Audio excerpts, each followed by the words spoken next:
Our essential question is, how do I write a quality CER paragraph? So when we think of a CER paragraph, it is made up of these different parts or sentences, and each one has a specific purpose. Your claim is your first sentence, and it states the main idea or what you are trying to prove in your paragraph. It is sometimes also called your topic sentence. So as we learned in our vocab, this is a sentence that answers the question and is an opinion and is something that you're trying to prove. Okay, your evidence helps to prove your claim. These are not your own thoughts, but those that you get from a source. You also have to cite your source by saying where you got this information. Okay, so in our vocab, we said that it was the data, the proof, or the facts, or the information that comes from a text, right? And this is supposed to be information that helps your claim.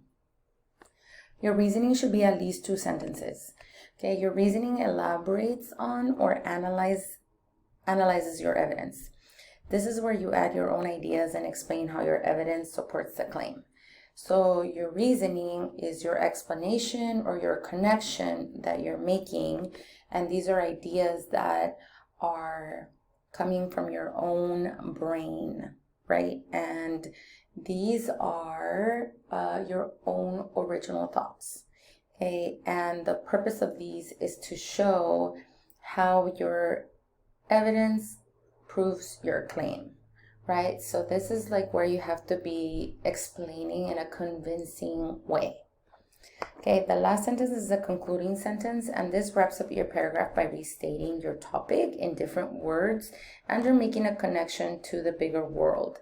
Okay, so this would be a sentence that wraps it all up, right? We usually say to conclude, to sum up, in conclusion, right? And it is just a closing to your paragraph. And we say that these parts are kind of like a hamburger, so I will explain how each sentence connects to this idea of a hamburger.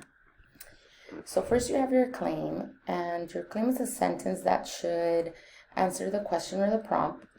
Okay, describe the main idea of the paragraph, right? What are you mostly going to be talking about and what you are trying to prove in this paragraph. It should not give away too many details, and it should not be a question. Okay, so this sentence is a statement that you're making. Okay, for the prompt, what happened to the cat? Okay, this would be an example. The cat went missing because a dog killed it and is covering up the murder. That's it. We're not giving it all away. We're just saying this is what I'm going to prove and talk about.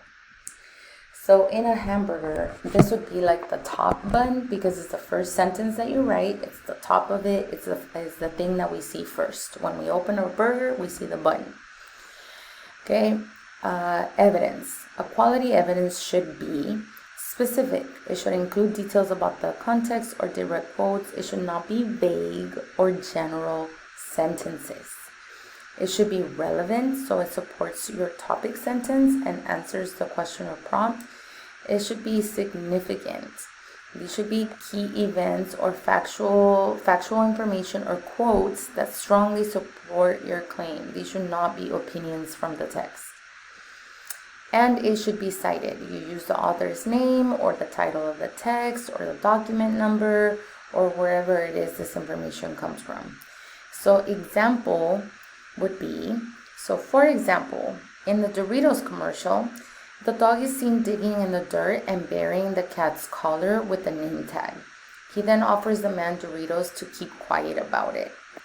Okay, so I'm telling you where I got this information, which is the Doritos commercial, and then I'm telling you factual information related to my claim because I want to prove that the dog killed the cat.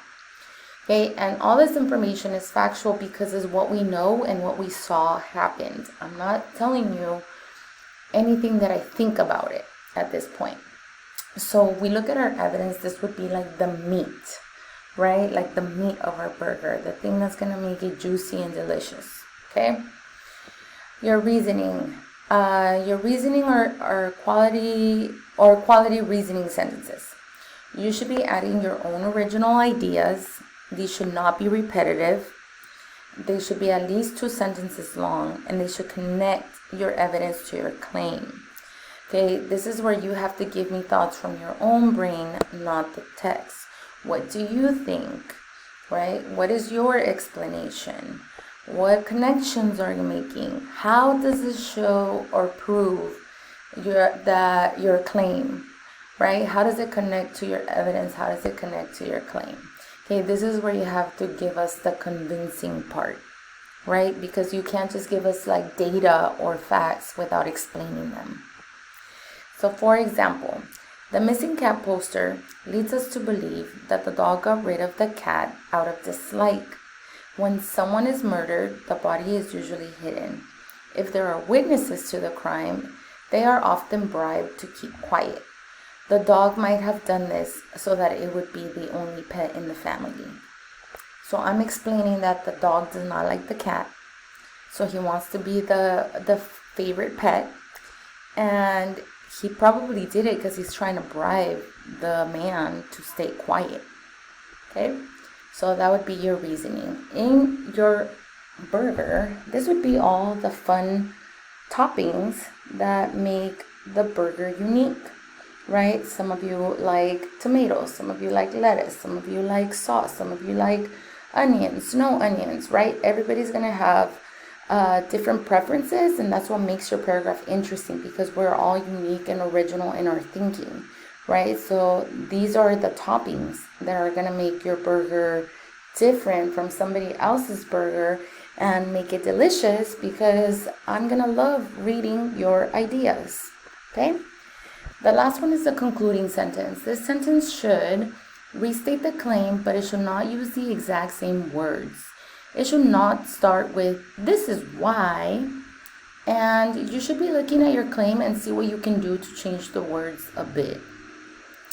For example, this development emphasizes that dogs and cats don't get along, and a dog will always be a man's best friend. So in this sentence, we are wrapping it up by saying maybe that we're learning that you shouldn't mess with the dog, or that the dog is better, or that dogs and cats are never gonna ever get along. Okay, so we think of our concluding sentence as that bottom bun, right? You need something to hold the burger together. You don't want to pick up your burger and then be holding the toppings, right? So this bottom bun is what kind of like holds it together, wraps it up, and says goodbye to the author, right? Leaves us with a final reflection, a final thought, a final restating of what you discussed, and it's the end, just like this video has come to the end. So goodbye.